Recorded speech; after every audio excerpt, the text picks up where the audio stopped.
Everyone thought I was the happiest girl in school. I smiled in every photo. I laughed at every joke. I was the friend who always said, "I'm fine," when someone asked how I was doing.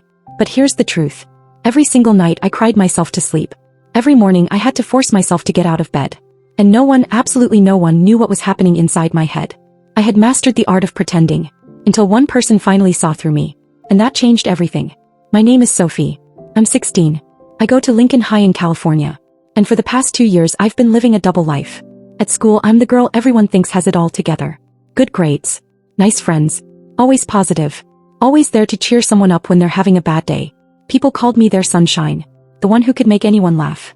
The girl who never complained about anything. I posted cute selfies on Instagram with captions like, "Grateful for this life," and "Blessed beyond measure." And everyone believed it. Because why wouldn't they? I gave them every reason to. But when I got home and closed my bedroom door, the smile disappeared. Just gone. Like it was never even there.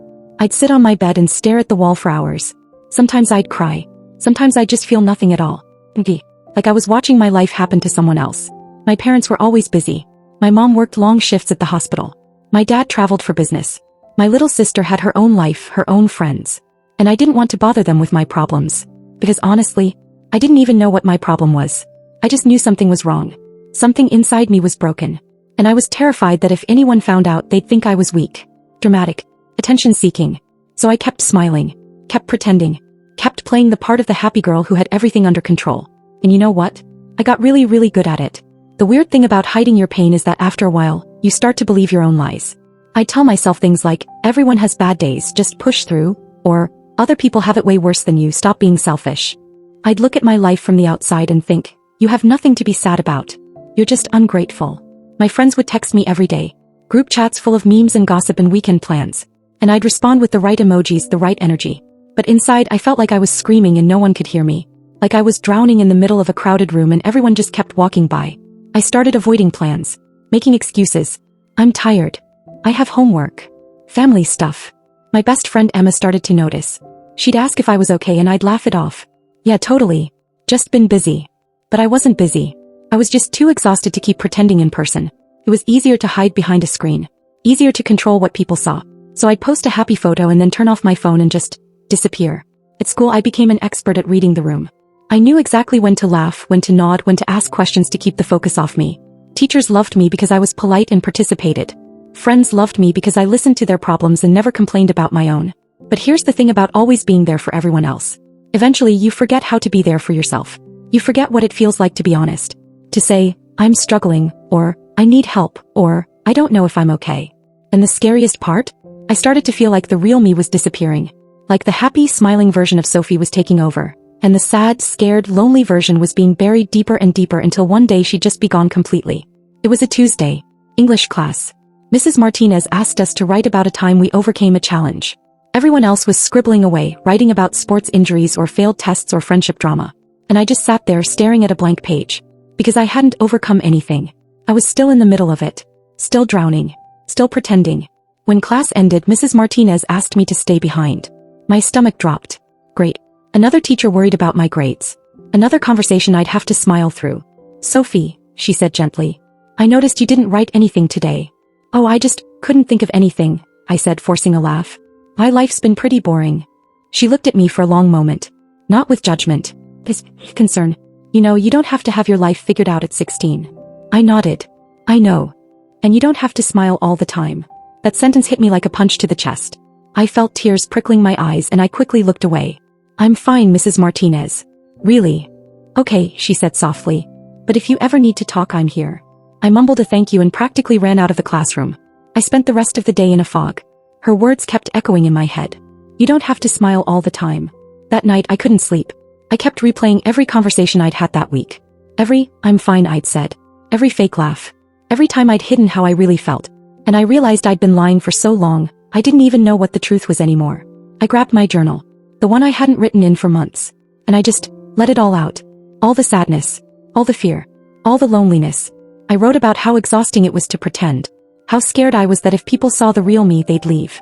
How I felt like I was disappearing and no one even noticed.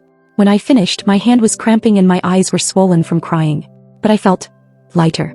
Like I'd finally let myself breathe for the first time in forever. I took a photo of one of the pages. Not the whole thing. Just one sentence. I'm so tired of smiling when I want to cry. I posted it on my Instagram story. No caption. No explanation. Just that one sentence. And then I immediately regretted it. What if people thought I was weird? What if they asked questions I didn't know how to answer? What if they told me I was being dramatic? I almost deleted it. But before I could, I got a message. From Mia. A girl from my chemistry class who I'd talked to maybe twice. Hey, I saw your story. Are you really okay? My first instinct was to lie. To say, yeah, just feeling poetic lol. But something stopped me. Maybe it was exhaustion. Maybe it was desperation. Maybe I was just tired of carrying this weight alone.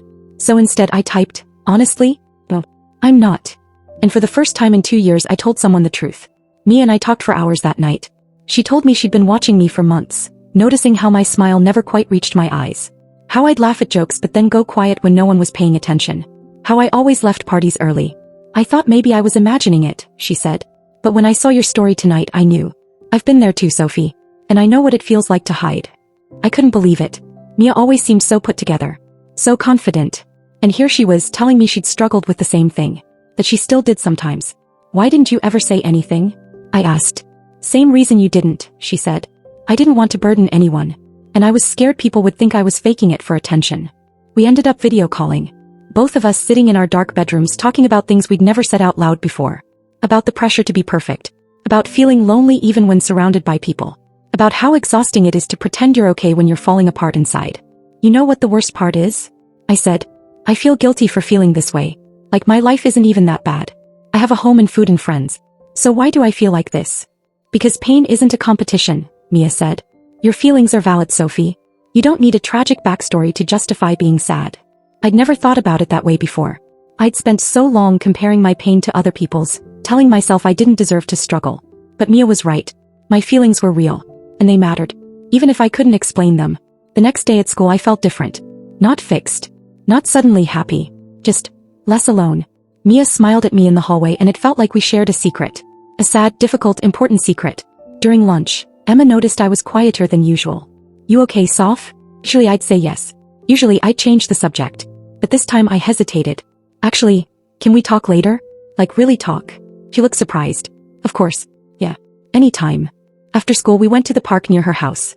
We sat on the swings and I told her everything. About how I'd been feeling. About the crying and the emptiness and the constant pretending. About how scared I was that if people saw the real me they wouldn't like her. Emma started crying. Sophie, I had no idea. I'm so sorry. I should have noticed. It's not your fault, I said quickly. I got really good at hiding it. But I'm your best friend, she said.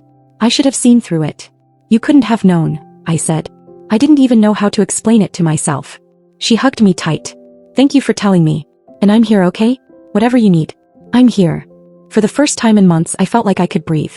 Like maybe I didn't have to carry this alone anymore. Over the next few weeks things slowly started to change. Not dramatically. Not overnight. But in small, important ways. I started being more honest when people asked how I was. Not always. Not with everyone. But with the people I trusted I stopped saying, I'm fine when I wasn't. Sometimes I'd say, I'm having a rough day, or, I'm feeling kind of off. And you know what? No one judged me. No one told me to get over it. They just listened. Mia and I started a small group chat called Real Talk. It was just the two of us at first. Then Emma joined. Then a few other girls who'd seen my Instagram post and reached out. We'd share our struggles, our bad days, our fears. And we'd support each other without judgment. One night I posted something in the chat. Does anyone else feel like they're two different people? Like there's the version of you everyone sees, and then there's the version that only exists when you're alone. Within minutes, everyone responded. Yes. Absolutely. All the time. It was like we'd all been experiencing the same thing and never knew how to put it into words. I also started seeing the school counselor, Ms. Parker. At first I was terrified. I thought she'd tell me I was overreacting or that I needed to just think more positively. But she didn't. She just listened. And then she helped me understand that what I was feeling had a name. Depression. And that it wasn't my fault. You're not broken, Sophie, she said. Your brain is just processing things differently right now. And that's okay. You're allowed to struggle. You're allowed to not be okay. Hearing that from an adult, from someone who understood, made all the difference. It gave me permission to stop pretending. To stop punishing myself for feeling the way I felt. I started keeping a journal again. Not just writing about my sadness but about everything. The good days and the bad days. The moments that made me laugh and the moments that made me cry. And slowly I started to see patterns. I started to understand my triggers and my coping mechanisms. I started to know myself better. I also started being more careful about social media. I realized how much it was affecting me. seeing everyone's highlight reels while I was living my behind the scenes. So I unfollowed accounts that made me feel bad about myself. I stopped comparing my messy reality to everyone else's curated perfection. And I started posting more honestly. Not sad posts for attention. Just real posts. Real feelings. One day I posted a photo of myself without makeup, hair in a messy bun, looking tired. I captioned it, "Some days are harder than others." And that's okay. The response was overwhelming. So many people commented saying they felt the same way. Saying thank you for being honest. Saying they needed to see that not everyone has it all together all the time. And that's when I realized something important. My pain wasn't pointless. My struggle wasn't meaningless. By being honest about it, I was helping other people feel less alone. I was giving them permission to be honest too. A few months later, Mia came up to me after school with tears in her eyes. "I need to tell you something," she said. My heart dropped. "What's wrong?" "Nothing's wrong," she said, smiling through her tears. I wanted to thank you." "For what?" "For that night you messaged me back," she said. "For being honest. For starting real talk. For showing me that it's okay to not be okay." "Mia." "No, let me finish," she interrupted.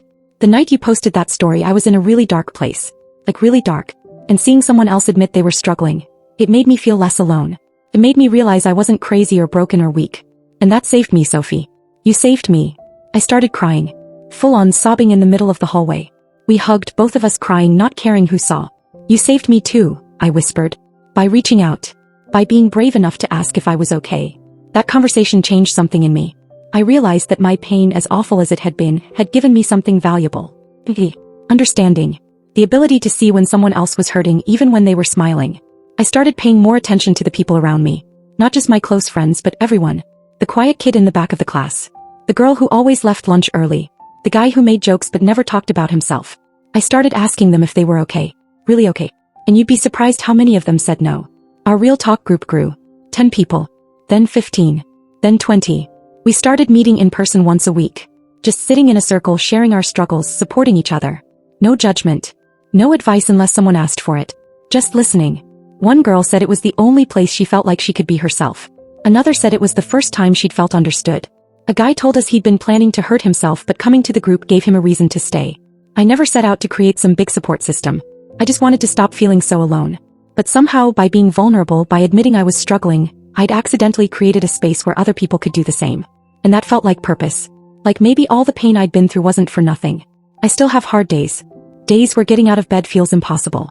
Days where the sadness comes back like a wave and I can't do anything but ride it out. But I'm not pretending anymore.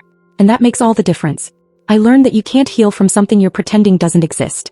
You can't grow if you're too scared to be honest about where you are. And you can't connect with people if you're always hiding behind a mask. I also learned that asking for help isn't weak. It's brave. It takes courage to admit you're struggling. To say, "I need support," or "I don't have it all figured out." And the people who truly care about you won't judge you for it. They'll just be grateful you trusted them enough to tell the truth. My relationship with my parents got better too. I finally told them what I'd been going through. At first they were shocked. They had no idea. But then they got it. And they started checking in more. Asking how I was really doing. Creating space for me to be honest. My mom told me something I'll never forget. She said, "Sophie, I'd rather you tell me you're struggling than smile while you're drowning. Your honesty doesn't burden me. It gives me the chance to love you better." I still smile. But now it's real. Not forced. Not fake. And when I'm not okay, I don't hide it anymore. I let myself feel it. I reach out. I talk about it. And slowly, day by day, it gets a little bit easier. If you're reading this and you're going through something similar, I want you to know something. You're not alone. You're not broken. You're not too much or not enough. You're just human. And being human means feeling things deeply. It means struggling sometimes. It means not having it all together. And that's okay. You don't have to smile if you don't want to. You don't have to pretend you're fine when you're not. You're allowed to be honest. You're allowed to ask for help. You're allowed to take up space with your pain.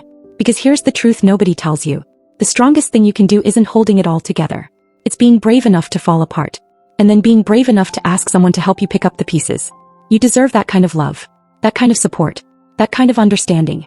And I promise you, when you're ready to stop pretending and start healing, there will be people who show up for you. People who see you. People who remind you that you're worth fighting for.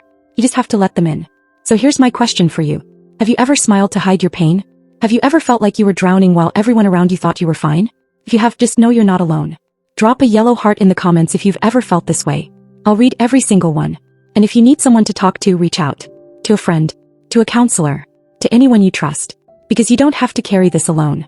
Thank you for listening to my story. And remember, it's okay to not be okay. You're exactly where you need to be. And you're going to make it through this. I promise. This story explores the dangerous mask of being fine, the isolation of silent suffering, and the transformative power of vulnerability, showing that true strength isn't in hiding pain, but in being brave enough to share it.